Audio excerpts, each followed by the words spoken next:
that going. We're recording.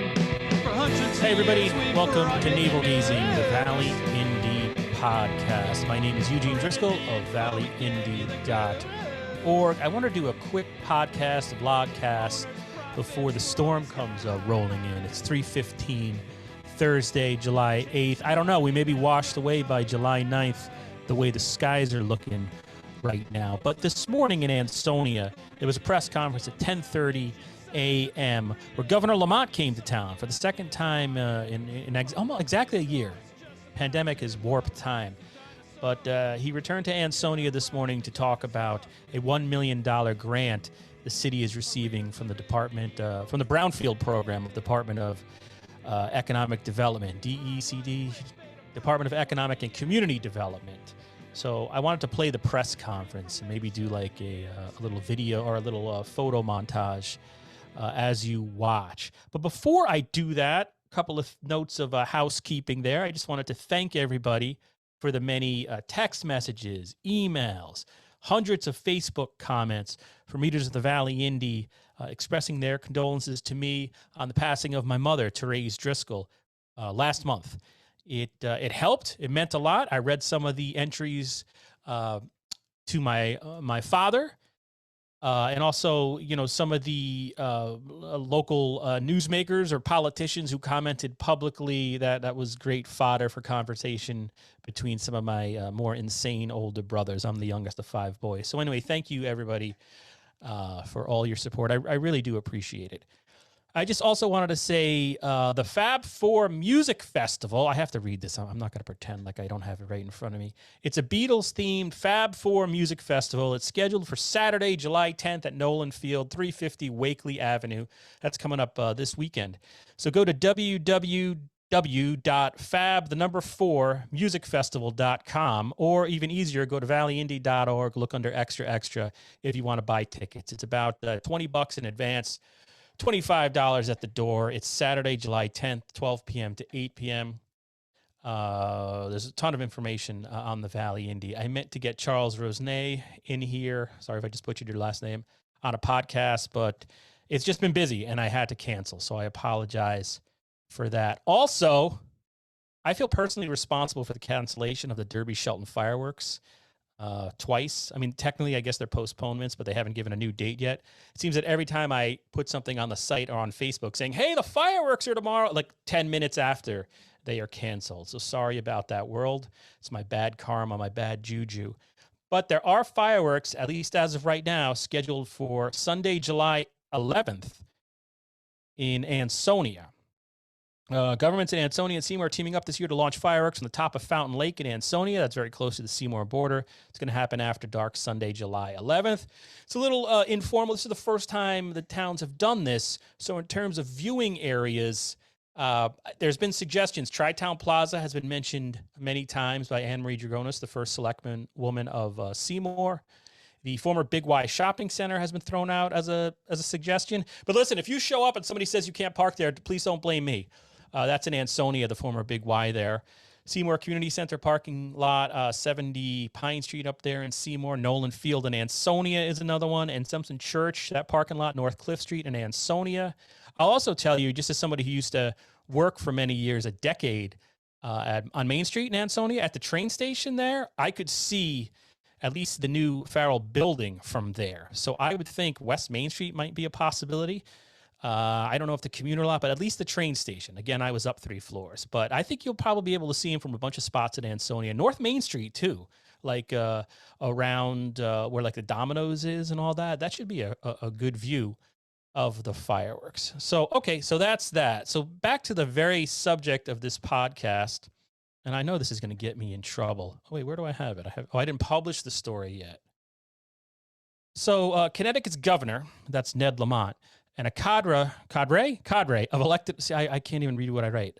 A cadre of elected officials were in the city Thursday, that's today, July 8th, to celebrate the city receiving $1 million from the state to go toward the environmental assessment, demolition, and remediation, that's environmental remediation, of the former Farrel, Foundry, and Machine Company site at the corner of Main Street and North Main Street in Ansonia. This is a big deal for Ansonia. you cannot doubt the fact that Main Street Ansonia is on the rise. And I'm going to play the press conference, and hopefully you'll see some images, because I walked around Ansonia and just took pictures after the press conference. So, I mean, one thing about Ansonia, sometimes there's like political operatives. Everything can become political in Ansonia, like who gets credit for this grant. And I'm Pollyanna, but I assume this is really a bipartisan team effort. You know, I'd hate to see people trying to sort of elbow each other in the name of politics, but you know, it's a grant, right? So the grant writer, Sheila O'Malley, she wrote the grant from what I understand. Then you've got State Rep Rochelle, State Senator Cabrera.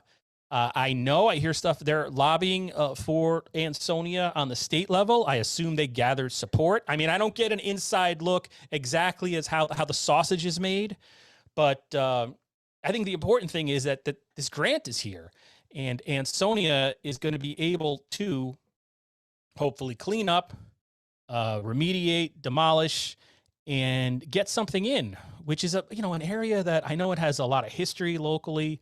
It employed so many people, families, generations, but man, it looks like a big hulking dump of nothingness there. It looks like an albatross. It looks like a void when you walk into the area of the former Farrel Foundry and then going back into that 50-acre Ansonia copper and brass. But little by little, these steps are important. And I hope it's a day to celebrate bipartisanship, everybody working towards the goal of getting it cleaned up. Like Nicole Claritas, Dietrich State Rep, said, you know, this is good for everybody. It's not just an Ansonia thing. It benefits us all. So there, I'm all Pollyanna. That's my public service announcement nobody asked for, right? Get off Facebook. Get off Facebook, everybody. Come to the Valley Indy site, and I will delete any negative comments like that. But no, on a serious note, I lost a friend, I feel like, a week ago. I turned off the comments to the mask story in Seymour.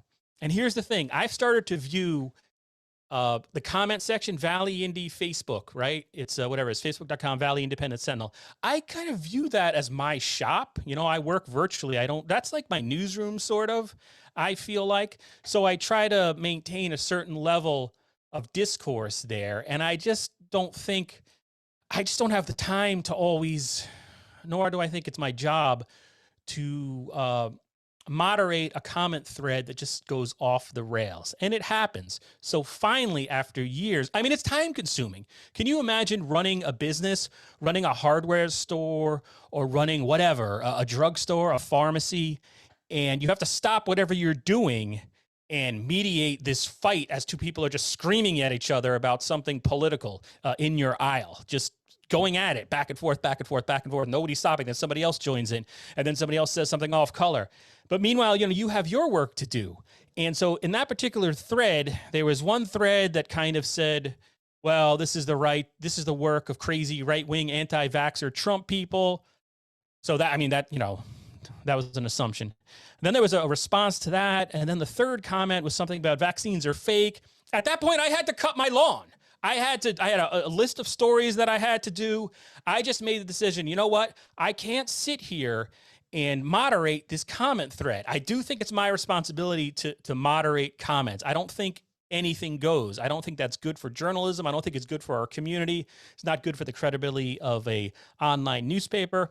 So I said, you know what, I've got things to do, and Facebook has given me the option to limit who comments on a particular story, and I did that because I just sensed that was going to be a back and forth, which is, hey, if I was selling 1 million ads and I could show, oh, look at our engagement on Facebook, and it's just people fighting for 20 minutes with 10,000 page views, I guess that would be good, but that's not the mission of the Valley Indy. We're a nonprofit with a specific mission in the Valley, and it's not just to host a place online where people can bash each other. That was the Valley Indy when we first launched. I launched it in 2009 with the belief pretty much anything goes. So we had fake emails, people could sign up and bash each other all day long, but it weighs on your soul, and it started, I have done a 180 over the last 11 years. So I know, and you know, a friend of mine, you know, made a comparison.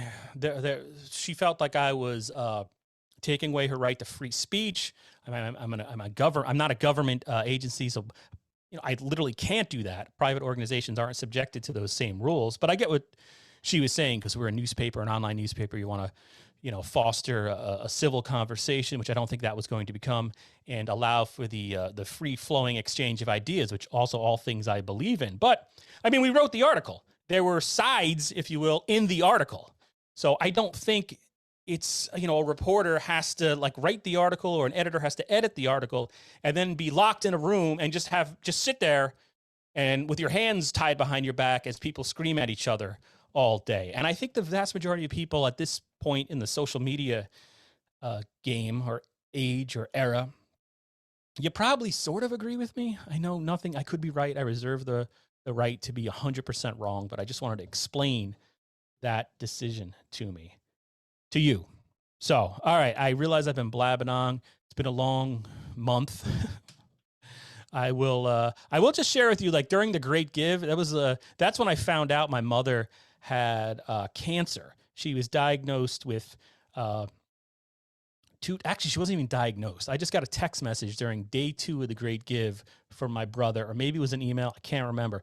It was right before I went on with the Assumption kids and I was having all trouble with my computer. My brother said my mother has cancer and severe emphysema, and there's basically nothing anybody could do. And that was the Great Give. And within about 5 weeks, she was gone. So that was the last week. This is really the first podcast I've done since then. Although I did an interview with the Ansonia Police Union about some objections to using the new police facility as a senior center. But anyway, that's why I'm hopped up on everything. So now I'll shut up, and you can listen to the complete, unedited, poor quality audio of a press conference that was held Thursday, July 8th, announcing or celebrating, because the announcement came a while ago when I was off. I took some time off because my mother died. It wasn't really much of a vacation, you know what I mean? But that's when they announced that the city's receiving $1 million from the state to go toward the environmental assessment, demolition, and remediation of the former Farrel Foundry and Machine Company site at the corner of Main Street and North Main Street in the great city of Ansonia. Thank you. Now I got to turn this off somehow, huh? Stop the recording. I'd like to welcome everyone to the great city of Ansonia. Thank you for being here. And I want to first thank Governor Lamont for coming back to Ansonia and putting his money where his mouth is. I want to thank Sheila O'Malley, our Economic Development Director and Grants Administrator, our environmental consultants, for writing this 110-page grant. This grant took over 18 hours of my staff putting this together for this project. And I want to thank them for that. We had to have skin in the game by taking this property of what we did. And now it's up to us to get it finished. I also would like to recognize Senator Cabrera, Reprochelle, present,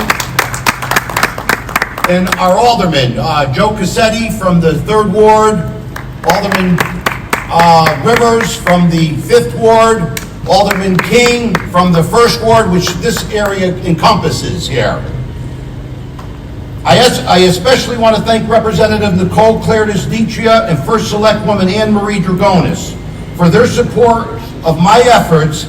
They recognize that Seymour and the surrounding communities can benefit from the revitalization of this property right here. I also want to thank Binu Chandy from DECD and other staff of DECD for working so well with my staff for over the last 7.5 years. With funding from the state of Connecticut, we have been able to transform former brownfield sites into private development, like this parcel here on Main Street, being converted into residential units, the former vacant office building into the state-of-the-art police facility with senior center and community center, and identifying and remediating city buildings which will and are now being used for future development. We are grateful to you, Governor Lamont, for recognizing 35 North Main Street as a key brownfield site and a gateway into Ansonia copper and brass. piece, which together form 60 acres of valuable future commercial and industrial space. This grant, along with other state, federal, and Naugatuck Valley Council of Government funding that we have secured, will allow us to clean up and demolish the site, which is situated in 3.5 acres and is poised for redevelopment. We are ready to continue to recharge Ansonia and pave the way for future growth and prosperity. I am the MC for today's meeting. I would like to, at this time, to introduce Representative Reprochelle to come to the podium for some words.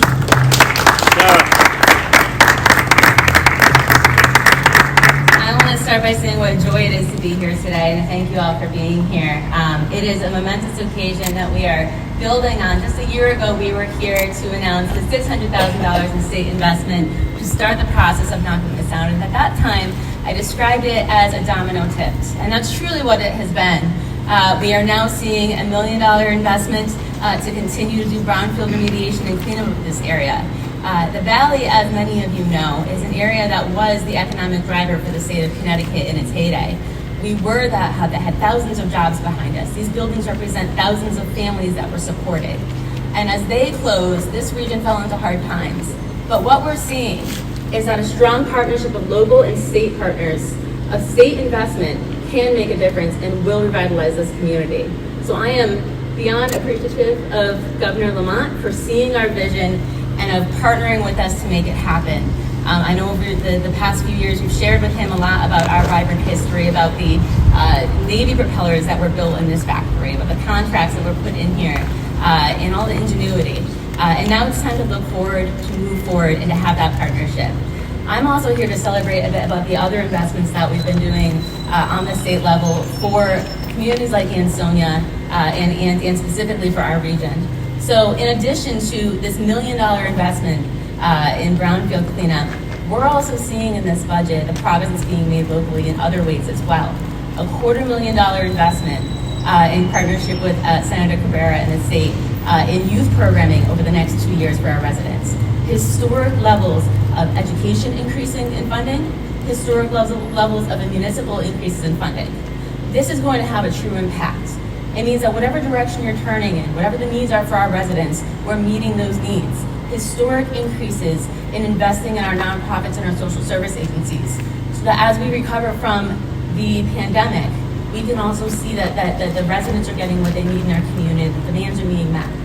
I'm just so appreciative to be in a position to help the representative of Ansonia and to be able to partner so strongly with Senator Cabra, Governor Lamont, and our local officials to get this work done for our residents and make meaningful progress happen. Thank you.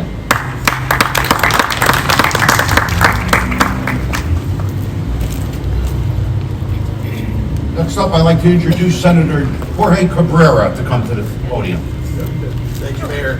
Thank you all so much. Thank you for being here. I'm so happy to be here on this momentous occasion to celebrate this incredible historic investment in revitalizing this project in Ansonia. And let me first begin, Governor, by thanking you for your incredible leadership in seeing us through the once-in-a-century pandemic. We know that you made some decisions that weren't always popular, but it's a reason why you were able to make those tough calls to get us through this pandemic. And that's why Connecticut is a national leader in making sure that we come out of this pandemic strong. And you being here today, the investment you made together working with our state delegation, Mayor Cassetti, the aldermen here, it takes a team effort to get this done. And I am so proud to be here in support of this project and also continue the work that Governor Lamont recognizes and the state delegation working together with our leadership up in Hartford as we begin to get out of this pandemic, firing on all cylinders, making record investments in our towns and cities, especially in towns like Ansonia, that quite frankly for too long have been looked over and neglected. And Governor Lamont gets it. That's why we're here today, because he saw that the need was there, working together with the mayor and our state delegation to make these critical investments as we pull out of this pandemic in the years ahead. And I'm looking forward to working with him and everyone at the state and local level to make sure that we continue the work in getting these properties ready for development and moving forward as we continue to prosper out of this pandemic. So thank you for having me, Mayor. Thank you, Governor, for your leadership and for your investment in Ansonia, and we look forward to working with you again in the years to come. Thank you.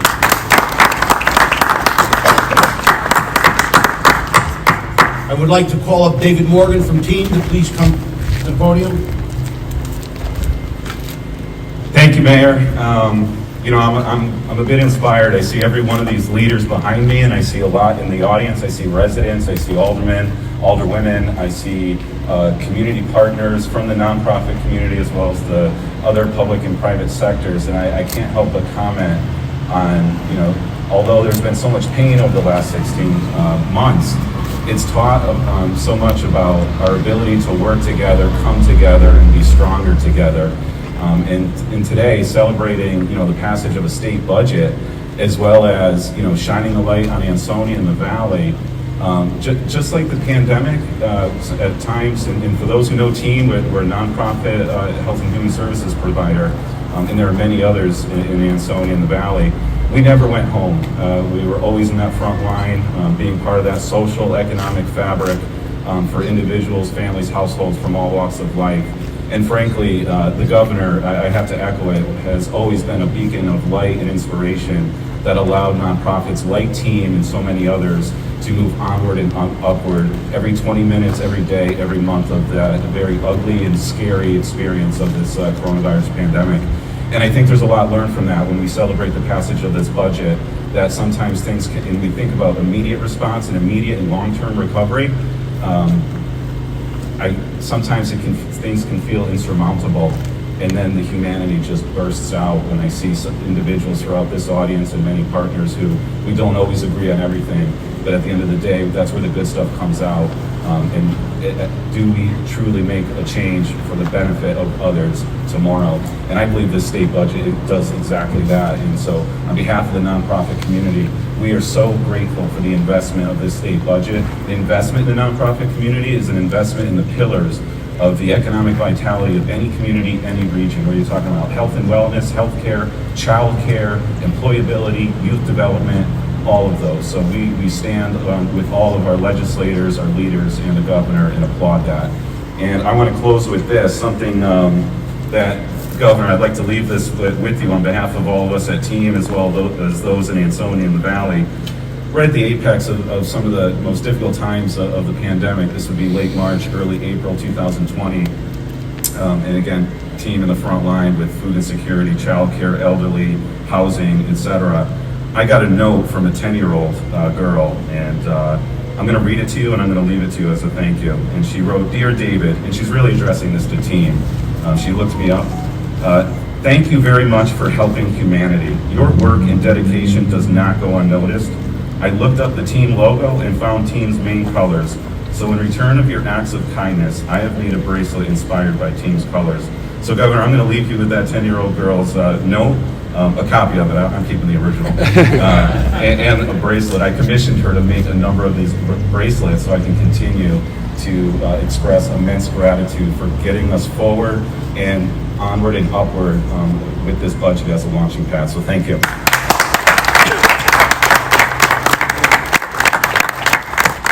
This time, I would like to introduce our president of our Valley Chamber of Commerce, Bill Purcell, to come to the podium. Thank you, Mayor.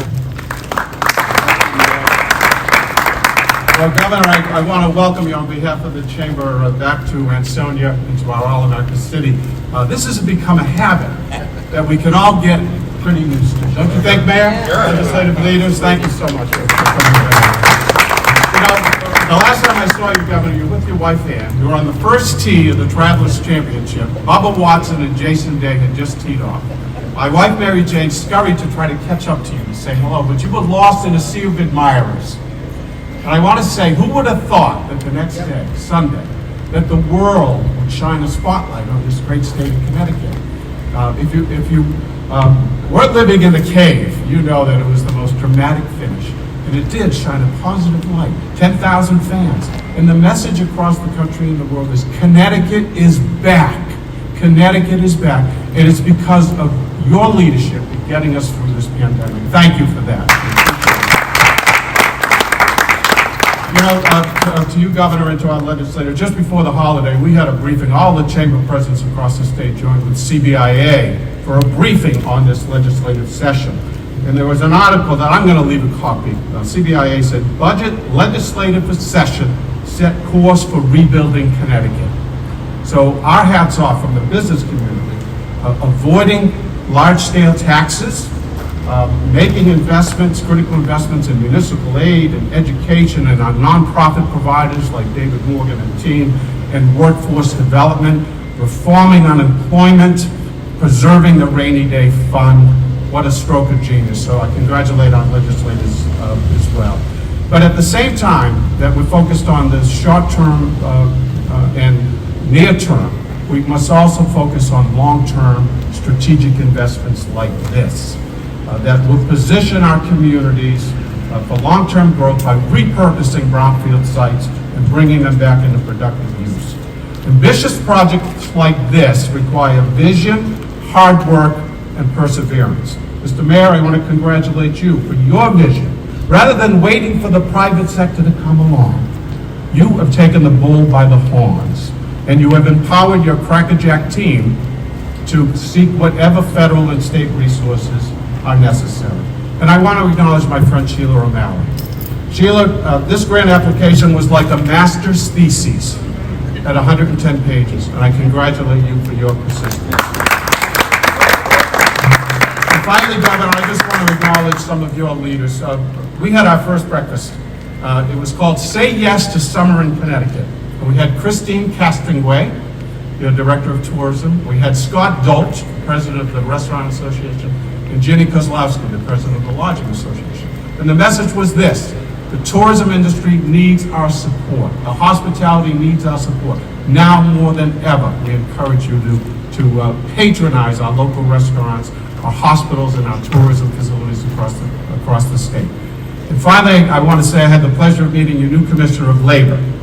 We are joining on August 9th with the Bridgeport Regional Business Council, the Department of Labor, and hosting a job fair. There are jobs and there are people that need those jobs. We want to bring them together, Governor. With your support, your Commissioner's support, that will happen. Thank you very much. Congratulations.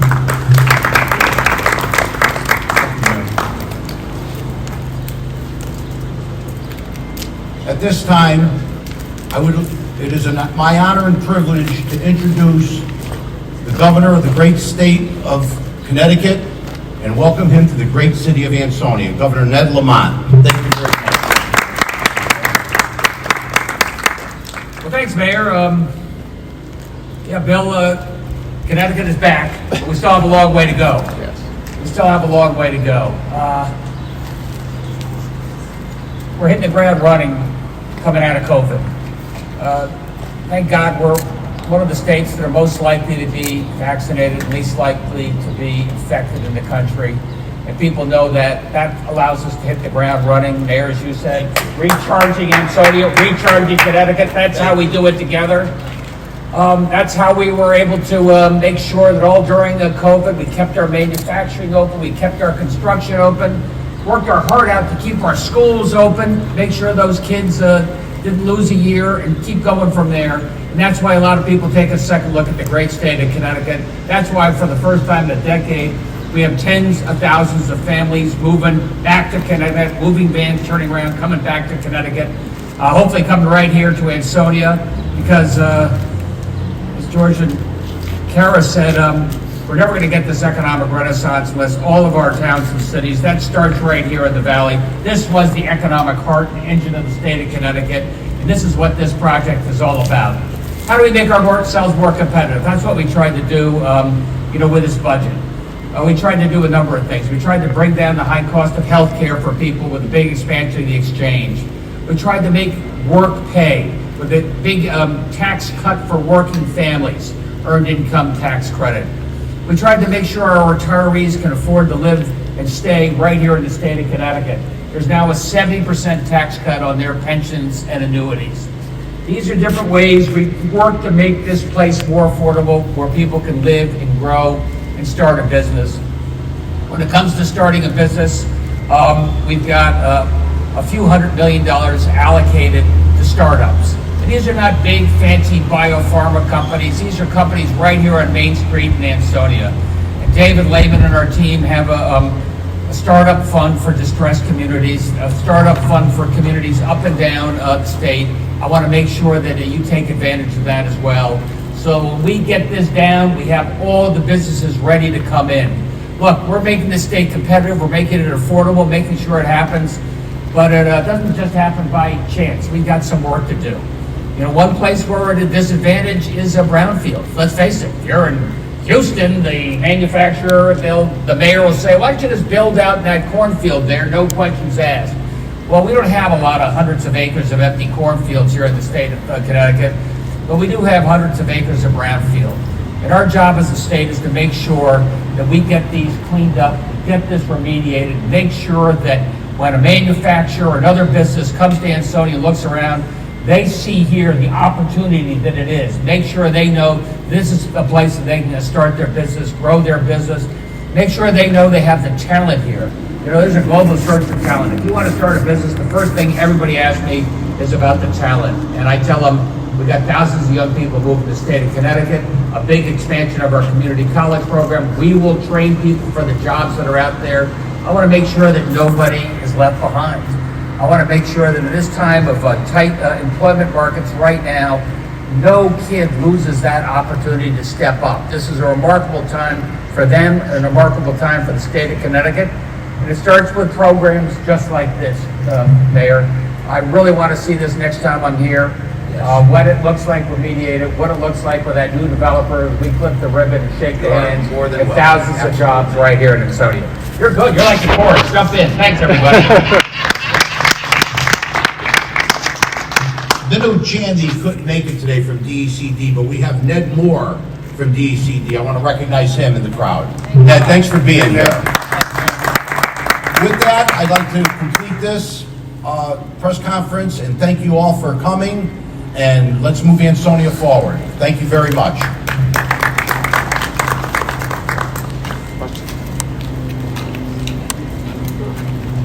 Yeah. Can we have some questions? Sure. Bring it on. They have questions. Yeah. Okay. You already have a developer for this property. Can you just explain a little bit what is going to be here? So, I don't know if the economic development director wants to speak on that a little bit further. Thanks, I know there's folks that are interested. Reprochelle. Would you like to step forward? I don't. I'd like to I share. really don't want to go to the. Come on. Okay. Yep. All right. Yeah, so Rugpad USA occupies 173,000 square feet of Farrel buildings on 35 Main Street, which abuts this property, and 1 West Main Street. And they came to us about 2 years ago and said, we'd like another 100,000 square feet. We'd like to purchase the buildings we're leasing, and we'd like another 100,000 square feet. We'd like to bump out. And that's when Mayor Cassetti and staff decided, look, let's acquire this property, let's demolish it. It's 3.5 acres. It'd be a perfect site, new site for Rugpad USA. And that's when we began the journey, asking the governor, asking our state rep and state senator for funding for demolition. And so the hope is that Rugpad expands. If not, I can tell you as the economic development director that there's about 20 other manufacturers looking for space. So we'll have no problem filling it once we can clean it and knock it down. Thank you. So, Sheila, I have a question for you, too. Yes. If I may. Sorry, Sheila. That's okay. Yes. One of the things that people ask right away is, in McDerby, you have the state DEP going after a gas station owner for walking away from his tanks, allegedly, underground. And then we have these Browns fields all throughout Derby and Ansonia. What responsibility or what action did the city or any form of government take against the people who used to profit off facilities like this? Right. I mean, it's complicated. All these sites are complicated, or they wouldn't be here today. And so for this site in particular, for the city, we entered into a liability relief program, both on the state level and also talked to EPA about liability relief on the federal end of things. So we wanted to ensure that Ansonia was protected once acquiring this property. I assume that down the road, these property owners who caused damage and and contamination are going to be held accountable by the laws that govern the state and the country. Then just one other. You had $600,000 to take down a building right around the corner that's connected to this. Now $1 million for brownfield remediation.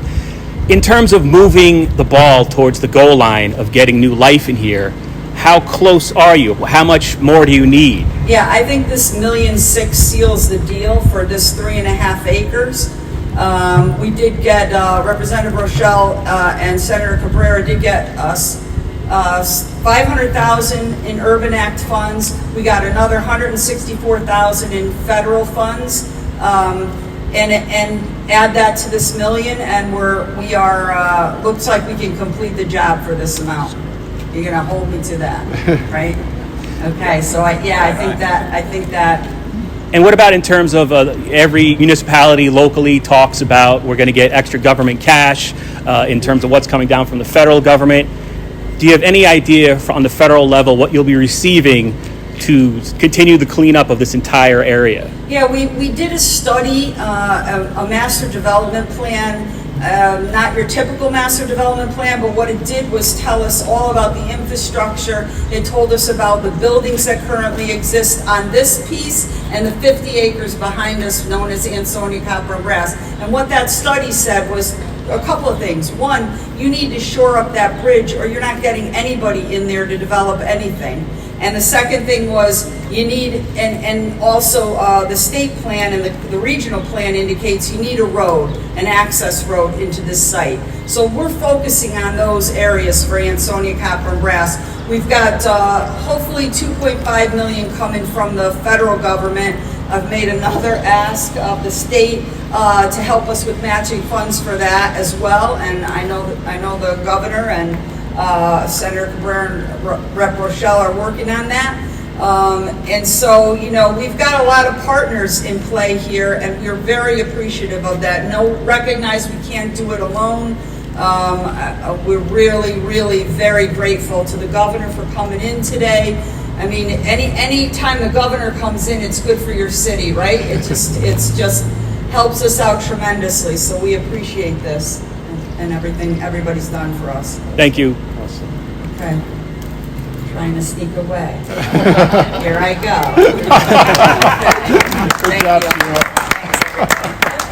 Thank you. Thanks, Sheila. Like over there a year ago with similar sort of themes, brownfields, and getting this put together. When you reflect on the outlook from, and this could be for anyone, the outlook from today versus a year ago, and what you think this means for the average person in Ansonia, you know, what kind of hope it might bring or not bring? So I think that for a long time there was stagnation, right? For a long time, you know, there was no major steps being taken for economic revitalization. And this started with a $200,000 state investment and it was a grant to do a study of the entire property, right? You know, is it 50 acres, 60 acres, 20 acres? It adds up. We have over 100 acres over here. And so getting that comprehensive analysis was the first step. And once we had that, you know, I was here a year ago talking about the domino tips, talking about the fact that you need to start somewhere and you need to take this piece by piece. You know, we would be taking up half the state's resources if you tried to demolish everything or remediate everything all at once, right? I mean, as far, you know, even to have working teams out here. But what we can do is we can say, this is next. This is what we need next. This is the order of operations. And this is, you know, the investment in order to meet the moment with the businesses that are interested in coming in, meet the moment with the next phase in this. And so I think there's a tremendous amount of hope because we have not, in my memory, which is, you know, I'm nearly 40, so for quite a long time, we've not seen the scale of investment in this area. And I think this is because there is a vision, there is a plan, and there is a willing partner in the state and in our governor who sees, you know, what we're sharing with him and believes in this area. Can I just add to that? Yes. I just want to add to that. You know, first of all, in terms of the macro picture, you know, Connecticut saw about a 6.1% growth rate in the first quarter of 2021. And those numbers have just been released. And we are poised nationally It's happening across the country, we are poised, and we are ahead of so many other states in terms of dealing with this pandemic. But as I look at this great city of Ansonia, it's been a series of base hits. It's building by building, block by block, rebuilding this center city. The Farrel Corporation that once dominated the site is in a magnificent new facility high on a hill here in Ansonia. It's a world-class facility. It's a German company supporting the plastics industry. They are still here and employing. Up and down Main Street, we've seen a resurgence of retail activity and restaurant. It's become a restaurant mecca.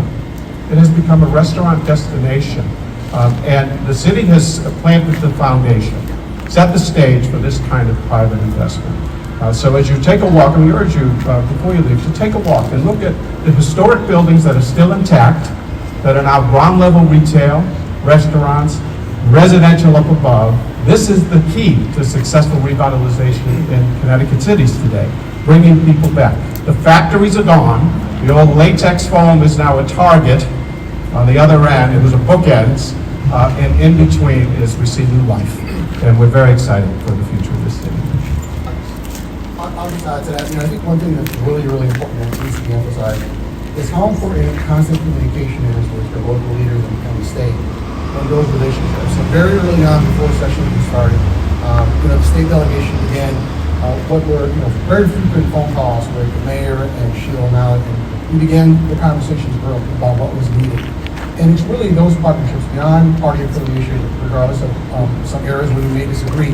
We agree on one thing, and that is that it is way past time that we start to clean up properties like this all across the valley. And in Ansonia, we're bring back that economic development we all know that citizens in this district, in this town, and in this region deserve. And we're going to continue those partnerships, and we're going to continue speaking to each other, communicating to each other about what needs to be done, working with the governor, working with the mayor, and our state delegation. And we're hopeful that we've set a good ground of relationships and trust, and moving forward to get more of this done.